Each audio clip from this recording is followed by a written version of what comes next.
السلام علیکم. تاسو ګورئ د پی ټی وی بولان پښتو خبرونه او زه یم الیاس کاکړ. یو نظر سرټکی.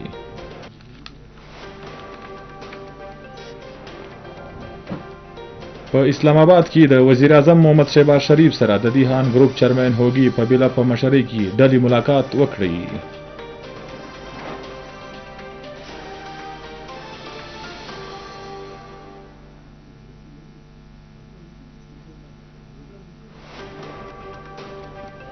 د هیواد معیشت د شوالي وخواته پرمختګ کوي. د ډالر په قدر کې نوره کمی سوې ده. په انټربینک کې ډالر 22 پیسې ارزانه کېدو سره 270 کالداري سوی دی.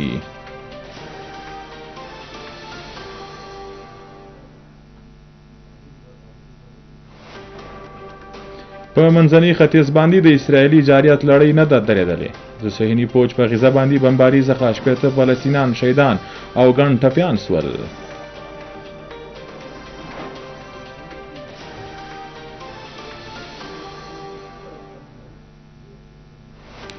د جنوبي وزیرستان په سیمه کرامه کې د ساتندویو ځواکونو او خوارجو ترمنځ د ډزو بدلون وسو.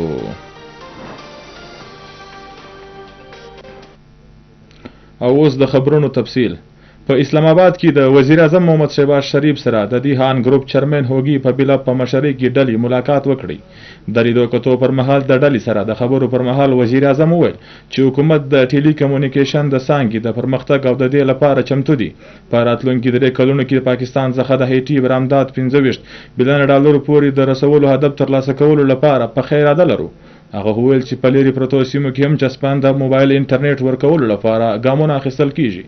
وزیر اعظم زیاته کړه چې په پاکستان کې چسپاند او د باور وړ انټرنیټ د سرویس لپاره هم ګامونه اخیستل کیږي.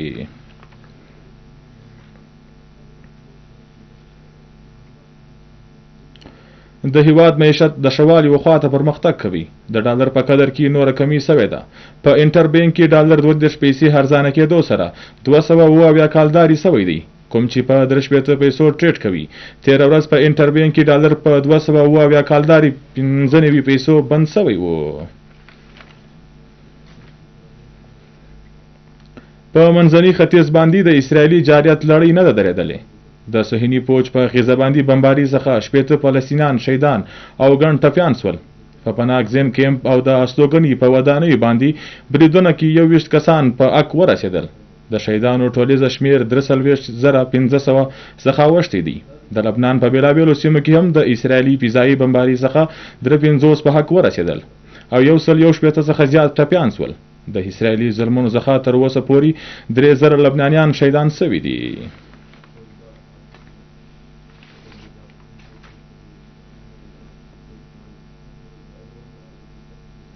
د جنوبي وزیرستان په سیمه کرامه کې د ساتندویو ځواکونو او خوارجو ترمنځ د ډزو بدلون وسو. د ایس پی هار وینا ده چې د ډزو په بدلون کې 15 خارجي ترهګر جهنم ته واستول سو. د زورورو ډزو په بدلون کې 4 ځوانان شهیدان سول. په کوم کې نائب صوبیدار طیب شاه، لانس نائک ګلاب زمان، لانس نائک مزمل محمود او لانس نائک حبیب الله په باتوري جنگیدو سره د شهادت و مرتبه ته ورسېدل. په سیمه کې کلیرنس اپریشن روان دی. د ایس پی هار وینا ده چې ساتندویو ځواکونو د ترهګرۍ د خاتمې لپاره په خیر اراده لري. زموږ د باتورو ځوانانو قربانیانې زموږ ارادې او حوصلې نورې پیاوړې کوي. وزیر اعظم محمد شهباز شریف او قائم مقام صدر سید یوسف رضا ګیلانی د جنوبي وزیرستان په سیمه کرامه کې د فتنه حل خوارج 15 ترهګرو جهنم ته استولو باندې وساتندویو ځواکونو ته پیرزوینې وړاندې کولو سره ویلي دي چې د هیواد څخه د ترهګرو بشپړه خاتمې پورې په جنگ روان وي. ایم پی ای جعفر آباد او صوبایي پارلماني سکریټري ترانسپورت عبدالمجید بادینی ناڅاپه و ډي ایچ کیو هسپتال ډیره لایار ته ورسېدی. عبدالمجید بادینی د هسپتال د بیلابیلو وارډو جاج واخیست او د ناروغو پوښتنه یې وکړه. هغه په روغتون کې موجود ناروغو د هغو د خپلوانو ستونزې واورېدې. ایم پی ای عبدالمجید بادینی د 3.5 کروڑه کالدارو او د نوي ایکسرې مشین جاج هم واخیست. هغه د هسپتال په مځکه پروت ماشوم په لیدو د هسپتال په انتظامیه ته سمدستي حکم ورکړي چې د میرمنو او ماشومانو د خاص خیال وساتل سي. پر دا مهال د رسنیو سره خبرې اترې په کولو عبدالمجید بادینی وویل چې زموږ هڅه ده چې د هسپتال حالات ښه کړو چې داسې بېوزله خلک و شخصي هسپتالو ته د تګ زحمت ونه کړي. ډیره لایار هسپتال کې د زړه د ناروغیو لپاره هم مرکز خلاصول کیږي. د نري رنځ د مریضانو لپاره ایکسرې ماشین ورکول سوی دی. چې داسې ولس ته د اسانتیا ورکول سي. هغه د ولس څخه خواست وکړي چې هغوی دې د شخصي اسپتال پر ځای سرکاري اسپتال ته راځي. د دارو درمل به ښه اسانتیاوې ورسیږي.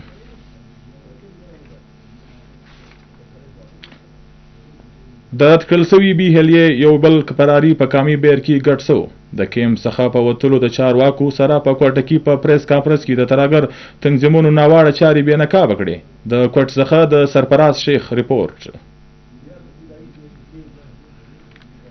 کلدن تنظیم BLA چھوڑ کر ہتھیار ڈالنے والے سابق فراری طلعت عزیز نے انکشاف کیا ہے کہ بلوچ یکجہتی کمیٹی نوجوانوں کے ذہن گمراہ کر رہی ہے. نوجوانوں کی ذہن سازی کر کے BLA کیمپوں میں لڑنے بھیجا جاتا ہے. کوئٹہ میں حکام کے ساتھ میڈیا کانفرنس میں طلعت عزیز کا کہنا تھا کہ اسکالرشپ پر پنجاب یونیورسٹی لاہور پڑھنے گیا. یونیورسٹی میں ایسے طلباء سے رابطہ ہوا جو بلوچستان سے ناراض تھے. پنجاب یونیورسٹی میں بلوچ کونسل طلباء کی ذہن سازی میں ملوث ہے. مجھے بھی گمراہ کیا گیا. یہ دہشت گرد ہر ٹائم کیمپ میں بیٹھ کر مارنے کا پلان بناتے تھے، تو میں نے یہ سوچا میں کسی کو مار نہیں سکتا ہوں. تب میں نے وہاں سے بھاگنے کا فیصلہ کیا. میں خود پنجاب سے تعلیم حاصل کر رہا ہوں. مجھے پنجابیوں سے کوئی دشمنی نہیں ہے. ان دہشت گردوں کا صرف ایک ہی مقصد تھا، بلوچ قوم کو گمراہ کرنا اور پاکستان کے خلاف کام کرنا تھا. میں ایک پاکستانی ہوں. پاکستان ایک آزاد ریاست ہے اور بلوچستان پاکستان کا حصہ ہے. میں اپنے تمام بلوچ بہن بھائیوں سے ہاتھ جوڑ کر اپیل کرتا ہوں، خدا را ایسے لوگوں کے بہکاؤ میں نہ آئے جو آپ کے مستقبل کو خراب کرتے ہیں. پریس کانفرنس میں صوبائی وزیر سردار عبدالرحمان کھیتران کا کہنا تھا کہ ریاست کے خلاف جو جائے گا وہ دہشت گرد ہوگا. دہشت گرد عناصر بلوچ روایات کو پامال کر رہے ہیں. 25 اور 26 کی درمیانی رات اگست کی انہوں نے جو دہشت گرد ہیں، میں ان کو کبھی بلوچ نہیں کہوں گا بلکہ وہ دہشت گرد ہیں. دہشت گرد کا کوئی مذہب نہیں ہوتا ہے، کوئی قبیلہ نہیں ہوتا ہے، کوئی ایمان نہیں ہوتا ہے. تو انہوں نے یہ کارروائی کی اور 22-23 غیر مسلح جو اپنے گھروں کو واپس جا رہے تھے ان کو گاڑیوں سے اتار کے شہید کیا. اور ترجمان حکومت بلوچستان شاہد رند نے کہا ہے کہ قانون نافذ کرنے والے ادارے امن کے لیے کام کر رہے ہیں. معصوم لوگوں کو شہید کرنے والے صرف دہشت گرد ہیں. چند ہفتوں قبل N70 پر موسیٰ خیل کے علاقے میں راڑا شم میں دہشت گردی کی کارروائیاں کچھ ہوئی تھیں. اسپیسیفک جو ایک واقعہ تھا راڑا شم کا، اس کے بعد قانون نافذ کرنے والے اداروں نے اس ایریا میں کام کیا، بالخصوص CTD اور جو دیگر سیکیورٹی فورسز ہیں انہوں نے جوائنٹلی اس سارے ایریا کو دیکھا. DIG CTD اعزاز گورایا کا کہنا ہے کہ لورالائی میں دہشت گردوں کے خلاف باقاعدہ کارروائی شروع کر دی گئی ہے. دہشت گرد اپنی کارروائیوں میں معصوم بچوں کو بھی استعمال کر رہے ہیں. ایک پراپر آپریشن اس وقت لانچ کر دیا گیا ہے لورالائی میں، راڑا شم میں، دکی والی سائٹ پر، اور اس کے ساتھ ساتھ کہ جتنے بھی یہ لوگ ہیں اور ان کے کمانڈرز جو ہیں جن کے نام ہمارے پاس آ چکے ہیں، اس میں 2 چیزیں صرف جو سامنے آئی وہ یہ ہیں کہ یہی گروپ جو ہے وہ دکی ایکسٹورشن میں بھی انوالوڈ ہے. اور چھوٹے بچوں کو، کیونکہ جو لوگ اریسٹ ہوئے اس میں سے ایک 16 سال کا بچہ بھی ہے جو ان کے ساتھ تھا، اس سے بھی جب انٹروگیشنز ہوئی ہیں ساری کورٹ میں پیش اس کو کیا، تو اس نے بھی بتایا کہ ان لوگوں کو بھی یوز کیا جا رہا ہے جو 15-16 سال کے بچے ہیں، ان کے تھرو بھی جو آرمز اینڈ ایمونیشن ہے وہ ٹرانسپورٹ کیا جا رہا ہے. سابق فراری نوجوان طلعت عزیز کا میڈیا کے جوابات پر کہنا تھا کہ بلوچ بہن بھائیوں سے اپیل ہے کہ بہکاوے میں نہ آئیں. میں تو کیمپ سے آ گیا لیکن بہت سے نوجوان نہیں نکل سکے. دہشت گرد بلوچستان کی آزادی اور لاپتہ افراد کا ڈھونگ رچا کر بلوچ قوم کو گمراہ کر رہے ہیں. سرفراز شیخ، پاکستان ٹیلی ویژن نیوز، کوئٹہ. د چیف سیکریټري بلوچستان په هدایت کمشنر کلات ډیویژن محمد نهیم بازی د ضلع هب دوره وکړه او د هب ډیم د هوبو د ویش د دورې پر مهال MD لیډا د هوبو خر افسرانو او ډیپټي کمشنر هب ملګریو. کمشنر د ډیم څخه سند بلوچستان ته هوبو ورکولو د ویش د ځای کتنه وکړه. د هب ډیم څخه د بلوچستان د هوبو برخه 110 کیوسک ده. د ډیم څخه د هب صنعتي ذریعه او ښاري ضرورتونو د ورکولو هم ذریعه ویاله ده. د ویالې ریماډلینګ او خاورو د هیستو یا صفایي دپاره د سمدستي ګامو ضرورت دی. پر دا مهال کمشنر کلات ډیویژن وویل چې د هب ماسټر پلان لاندې د ښاري ضرورتو دپاره اوبه ورکول لومړی ترجیح ده. هغه وویل چې د ضلع هب د آباد او صنعتي ضرورتو دپاره د فریقین منصوبه جوړه کړي. هغه وویل چې په اریګیشن کینال کې د خاوري او د چونو له کبله د اوبو تګ د کمیدو څخه د شارټ فال سره مخامخ دي. صنعتي زون او ښاري حلقو ته 24 غنټې د اوبو ورکول د اریګیشن کینال ذمہ داري ده.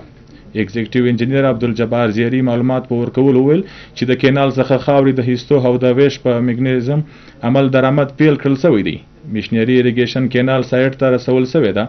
د 33 کیلومتره اوږد کینال څخه خاورې د هیستو عمل په د اتوار د شپې مکمل شي. هغه وویل چې ساحلي تحصیل ګډاني ته به د K3 لاین څخه اوبه ورکول کیږي. د لیډا او پی ایچ آی طالبو ته به اوبه ورکول د برخې مطابق کیږي. د اریګیشن کینال اړخونه د غیر قانوني هایډریټس قایمونکو د ډیټا رايوځای کولو اقامات جاري سو. کمشنر کلات محمد نعیم بازی وویل چې د ښه طرز حکمراني په حق د چیف سکریټري څرګنده هدایت دی حکومت افسرانو ته تنخواه او نور مرات ورکوي. هغوی د ولس ته خدمتونه ورکول یقیني کړي. د نیب بلوچستان تر انتظام لاندې د ضلع کوټي د ټولو الکانو او نجونو کالجو ترمیان د ډایرکټوریټ اف کالج اینډ هایر ایجوکیشن په مرسته په ګورنمنت ګرلز ډیګري کالج سټلایټ ټون کې د انګریزي او اردو اعلانیه انګریزي اردو مضمون نویسی پوسټر سازي خطاطي او د مختصر فلم مقابله وسوي. ځانګړي میلمه ډایرکټر کالج اینډ هایر ایجوکیشن ډاکټر پروفیسور کلیم الله په پای کې د ټولو درجو د نتیجو اعلان وکول سو او لومړی دویم او دریم پوزیشن ترلاسه کوونکو ته انعامونه ورکول سو. ټولو جوړي ممبرانو او میلمنو ته اعزازي ټوکن وړاندې کړل سو. ګورنمنت ګرلز ډیګري کالج سټلایټ ټون په مختصر فلم درجه کې دویم انګریزي مضمون نویسی کې دویم اردو مضمون نویسی کې او انګریزي اعلانیه مقابله کې دریم پوزیشن ترلاسه کړ.